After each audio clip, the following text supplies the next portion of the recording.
Assalamualaikum warahmatullahi wabarakatuh.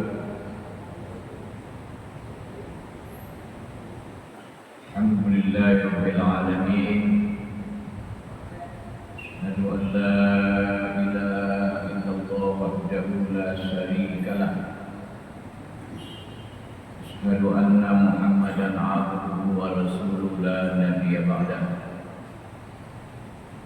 Allahumma salli ala Muhammad wa ala alihi wa ashabihi ajma'in. La hawla wa la quwwata illa billahil aliyyil azim.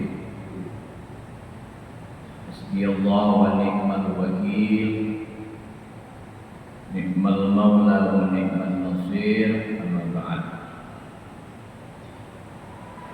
Bapak-bapak, ibu-ibu, saudara seiman rahimahumullah, kita bersyukur kehadiran Allah. Satu di antaranya yang kita syukuri nikmat Allah adalah kehadiran kita siang ini di rumahnya.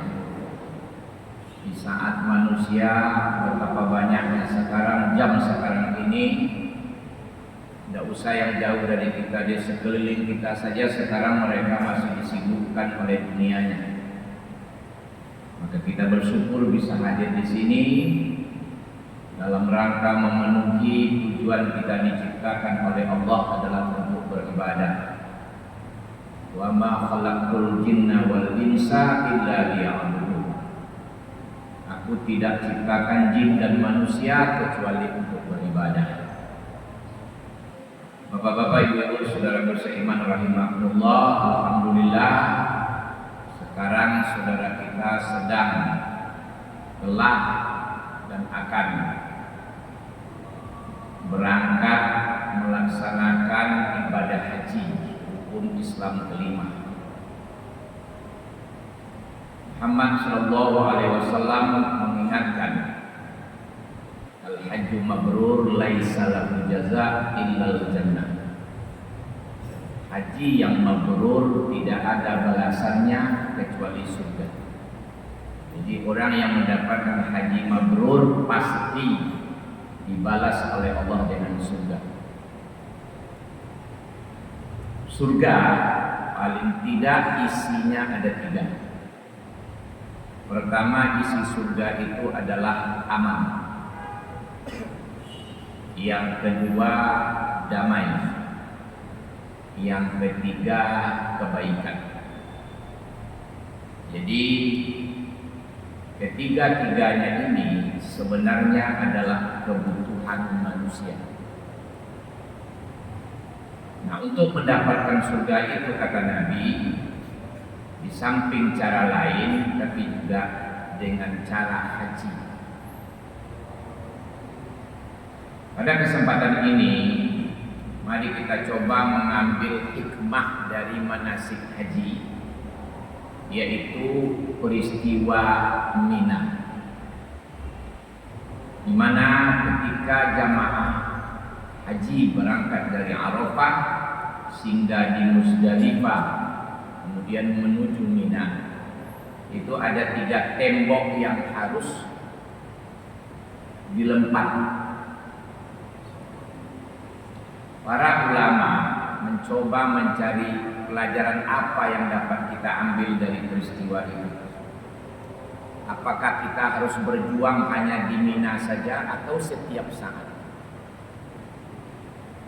Maka di antara hikmah yang didapat merupakan pelajaran adalah ada 3 di diri kita yang oleh setan dijadikan alat untuk penghalang kita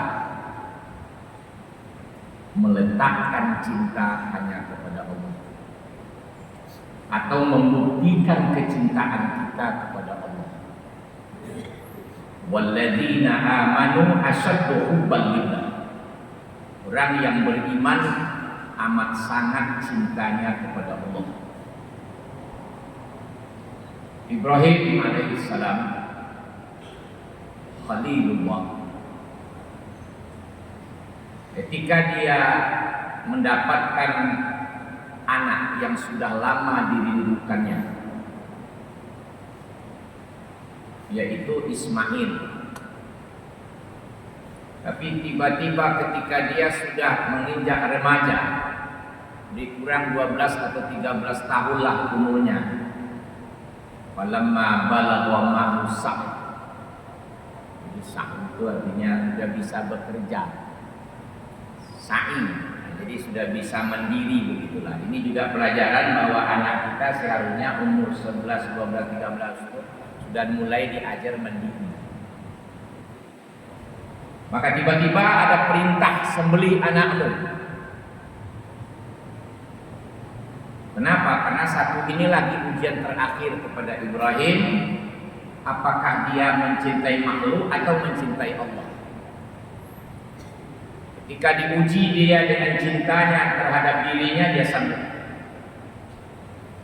memutuskan aku cinta kepada Allah bukan cinta kepada makhluk, sampai dia tantang orang yang mencintai makhluk, yaitu Namrud. Akhirnya Namrud memutuskan Ibrahim ini harus dibakar ini. Tapi Ibrahim rela demi cintanya kepada Allah, silakan. Maka Allah selamatkan dia, ya naru kuni bardan wa salaman ala Ibrahim. Kemudian diuji lagi dengan ketika dia mendapatkan anak yang sudah lama dirindukannya, dipisahkan dengan istri yang disayanginya. Bukan tanggung-tanggung, antarkan anakmu yang sedang menyusu, istrimu yang sedang menyusui, bukan ke tempat yang subur, tapi antarkan dia ke sebuah lembah, air tak ada di sana, tanaman tidak ada di sana. Bayangkan, beliau sanggup, beliau tinggalkan. Tapi ketika dia dicoba lagi terakhir, di saat inilah dia mulai digoda oleh setan lewat pikirannya, lewat kalbunya, lewat hawa nafsunya. Jadi 3 benteng inilah yang terjadi. Di antaranya pelajaran yang diambil oleh ulama peristiwa Mina adalah ketika Ibrahim telah memutuskan hanya cinta kepada Allah, ketika dia akan membuktikan cintanya itu dengan perintah Allah, sembelih anakmu, maka setan menghalanginya lewat pikirannya. Paling tidak bertahun engkau menegakkan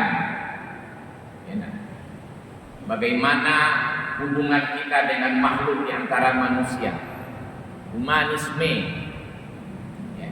Tapi tiba-tiba nanti engkau akan tersiar di alam ini atau di sekelilingmu bahwa engkau adalah orang yang sadis, membunuh anak, menyembelih anak. Bayangkan, subhanallah, pikirannya diserang, tapi Ibrahim sudah punya senjata yang diambilnya di Musdalifah dan iblis tidak tahu. Tapi secanggih-canggih senjata yang kita dapat dari ikhtiar kita tidak berfungsi sama sekali kalau dia tidak bersama Bismillahirrahmanirrahim. Saya ulang, Bismillahirrahmanirrahim. Maka Ibrahim gunakan senjata itu, dia lempar setan, tapi dengan Bismillahirrahmanirrahim. Selamatlah pikirannya. Tapi berhentikah setan menggodanya? Tidak. Dia goda kalbunya. Cinta yang mendalam, kasih sayang, melihat anak ganteng, patuh, halim, penyantun. Tapi Ibrahim sekali lagi menggunakan senjatanya, Bismillahirrahmanirrahim. Selamatlah kalbu Ibrahim, sehingga jadilah kalbunya kalbun salim. Inna min syi'atihi la Ibrahim iz ja'a rabbahu biqalbin salim. Ingat ketika Ibrahim menghadap kepada Rabbnya dengan qalbun salim. Setan belum selesai. Ada satu lagi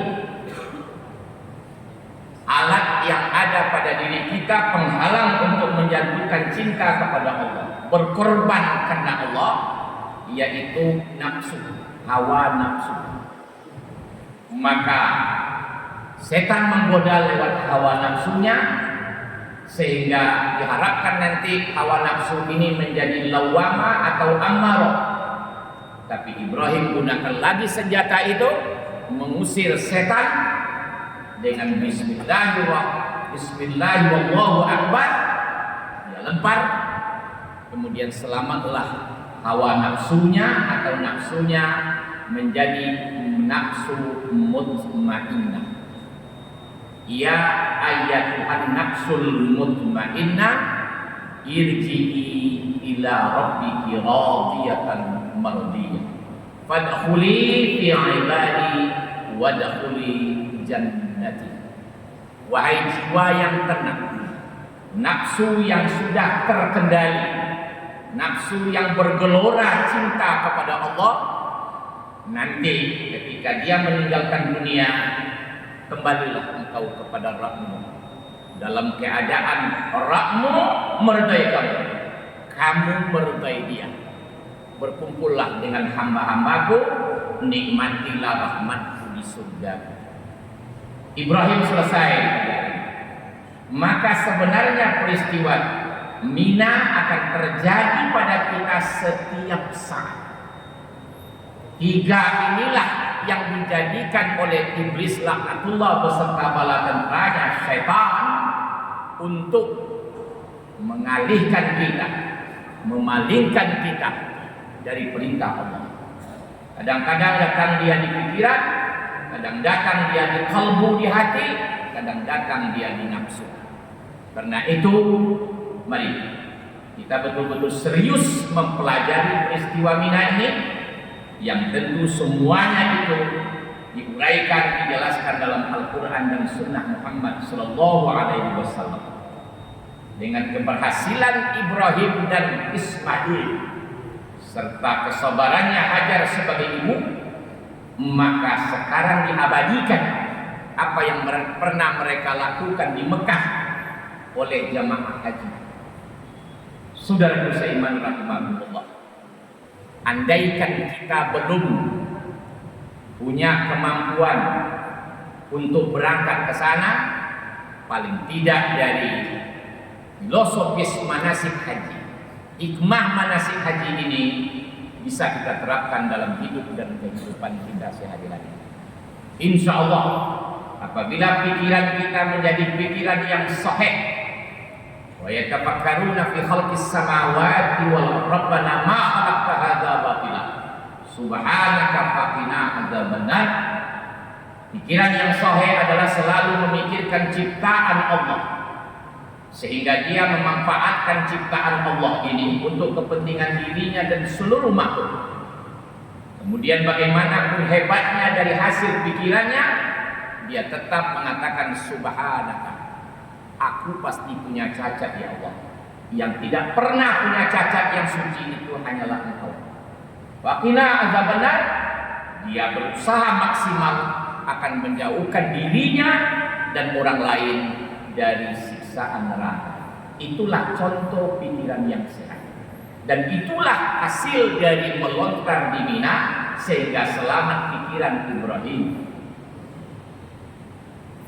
Kedua, qalbun salim.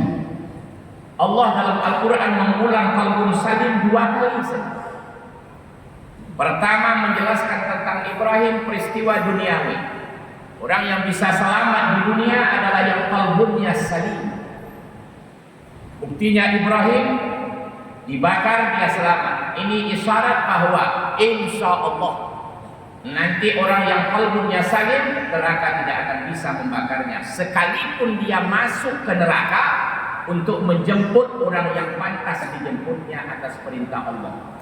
Di antaranya, ketika seseorang menjalin hubungan bersaudara di muka bumi ini semasa hidupnya karena iman, bukan karena harta, bukan karena pangkat, bukan karena kepentingan duniawi, tapi karena iman, insya Allah andaikan satu di antaranya nanti masuk surga, sedangkan yang satu akibat umpamanya sesuatu dia masuk neraka, maka yang masuk surga ini tidak akan melangkahkan kakinya ke surga sebelum dia bersama saudaranya tadi di dunia. Maka dia akan bertanya, ya Allah, mana saudaraku? Kalau Allah mengatakan dia dulu semasa sepeninggal kamu berdosa sekarang di neraka, maka dia tidak akan mau melangkahkan kakinya ke neraka sebelum bersama dengan saudaranya yang dulu mengikat persaudaraan karena iman. Itu yang disebut syafaat. Jadi ada yang diberikan memberi syafaat orang yang sama-sama beriman di dunia dan mengikat persaudaraan.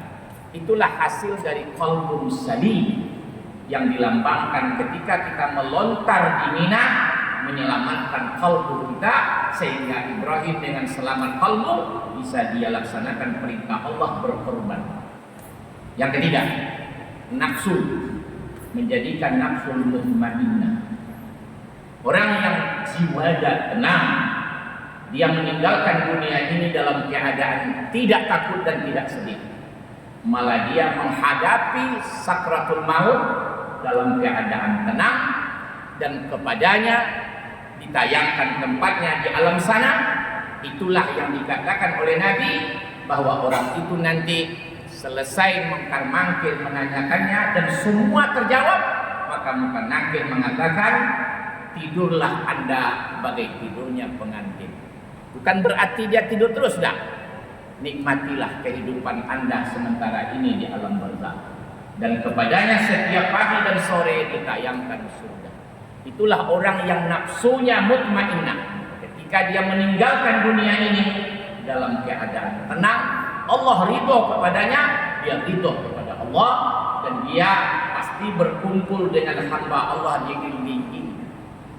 Diulang, di illiyin. Ketika dia menuju illiyin arwahnya, maka berebutlah malaikat yang ada di langit untuk melihatnya dan mencium baunya yang lebih harum dari kasbumi. Mudah-mudahan kita semua ini nanti merasakan. Karena itu mari kita sekarang tidak berangkat haji, tapi mari kita buktikan cinta kita kepada Allah. Di antaranya kalau Ibrahim diperintahkan mengorbankan anaknya, kita bukan anak, tapi harta kita. Mari kita usahakan paling tidak seekor kambing. Kalau tidak sanggup sapi, seekor kambing. Di Aidil Adha ini kita berkorban, dan boleh satu ekor kambing untuk satu keluarga. Yang selama ini mungkin kita menganggap satu kambing untuk satu orang, dan Nabi pernah berkorban untuk diri, keluarganya, dan umatnya malah dengan seekor kambing. Jadi mari kita ikut jejak Ibrahim, kita lawan pikiran kita lawan kalbu kita lawan nafsu kita yang sudah dikuasai setan untuk tidak bisa berkorban. Mudah-mudahan kita nanti ketemu dengan Ibrahim di surga Allah dan mendapat salam dari Allah. Salamun qaulan min rabbir rahim. Subhanakallahumma wa bihamdika asyhadu an la ilaha illa anta astaghfiruka wa atubu ilaik. Assalamualaikum warahmatullahi wabarakatuh.